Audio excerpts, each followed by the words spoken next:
Assalamualaikum warahmatullahi wabarakatuh. Perkenalkan, nama saya Salsa Umaya dari kelas TI 2D. Saya akan menjelaskan materi tentang set instruksi. Apa sih itu set instruksi? Set instruksi adalah sekumpulan lengkap instruksi yang dapat dimengerti oleh CPU. Set instruksi sering juga disebut bahasa mesin karena aslinya juga berbentuk biner, kemudian dimengerti sebagai bahasa assembly. Untuk dimengerti manusia atau programmer, biasanya digunakan representasi yang lebih mudah dimengerti oleh manusia. Sebuah instruksi juga terdiri dari sebuah opcode, biasanya bersama dengan beberapa informasi tambahan seperti dari mana asal operate dan kemana hasil akan ditempatkan. Set instruksi merupakan jenis instruksi teknik pengalamatan, sistem bus, CPU, input-output set instruksi mode, dan format pengalamatan.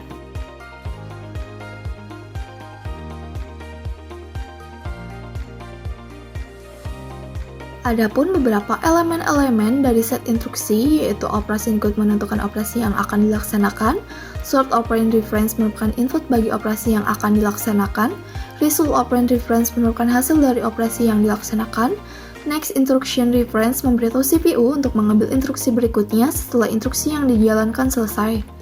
Sort and result operands dapat berupa salah satu di antara tiga jenis berikut ini, yaitu main or virtual memory, CPU register, input-output device.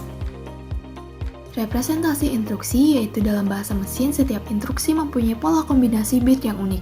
Representasi simbolik digunakan untuk memudahkan, contoh add, sub, and load. Operate dapat juga direpresentasikan sebagai add AB.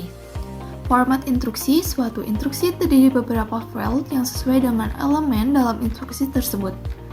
Layout dari suatu instruksi sering disebut sebagai format instruksi atau instruction format. Jenis-jenis operate, satu addresses, dua number, yaitu integer or fixed point, polypoint, decimal, tiga characters, yaitu American Standard Code for Information Interchange, and Extended Binary Coded Decimal Interchange Code, 4. Logical data, yaitu bila data berbentuk binary 0 dan 1. Jenis instruksi, yaitu suatu komputer harus memiliki set instruksi yang memungkinkan pengguna untuk memformulasikan pengolahan data atau dengan memperhatikan kemampuan pemrograman bahasa tingkat tinggi. Adapun jenis-jenis instruksi sebagai berikut. Yang pertama ada data processing arithmetic and logic instruction, yaitu jenis proses yang dapat mengubah data menjadi informasi atau pengetahuan. Yang kedua, ada data storage memory instruction, yaitu memori komputer merujuk kepada komponen komputer, perangkat komputer, dan media perekaman yang mempertahankan data digital yang digunakan untuk beberapa interval waktu. Yang ketiga, ada data movement input-output instruction, yaitu adalah memindahkan data-data dari database yang berupa data, indeks, grant, skema, dan lain-lain ke tempat baru. Keempat, ada control test and bridge instruction, yaitu adalah salah satu bagian dari CPU yang bertugas untuk memberikan arahan, kendali, kontrol terhadap operasi yang dilakukan di bagian ALU atau Arithmetic Logical Unit di dalam CPU tersebut. Pengalamatan yaitu program biasanya ditulis dalam bahasa tingkat tinggi yang memungkinkan program untuk menggunakan konstanta, variabel lokal and global, pointer, and array. Pada saat mentranslasi program bahasa tingkat tinggi menjadi bahasa symbol, compiler harus mampu mengimplementasikan konstruksi ini menggunakan fasilitas yang disediakan dalam set instruksi komputer di mana program akan dijalankan. Cara yang berbeda dalam menentukan lokasi, suatu operate ditetapkan dalam suatu instruksi yang disebut sebagai mode pengalamatan. Teknik-teknik pengalamatan yang ada yaitu satu immediate, yaitu operate data yang akan dikomputasi berada langsung pada set instruksi. Kedua, direct, yaitu operate berada pada memori.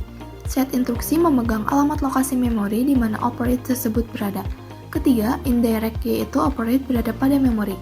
Untuk mendapatkan operate ini, CPU harus melakukan penelusuran dua kali, yaitu dari data alamat memori yang ada pada set instruksi, serta alamat yang dituju oleh alamat memori yang diperoleh dari set instruksi tadi.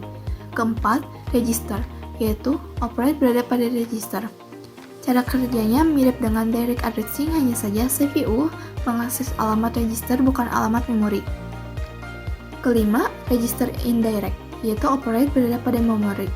Untuk mendapatkan operate, CPU harus mengakses register terlebih dahulu karena informasi lokasi operate berada pada register. Keenam, displacement, yaitu operate berada pada memori. Cara kerjanya merupakan gabungan dari teknik direct addressing dan register indirect addressing. Ketujuh, stack, operate berada pada stack. Operate secara berkala dimasukkan ke stack sehingga ketika operate dibutuhkan, maka operate sudah berada pada top of the stack.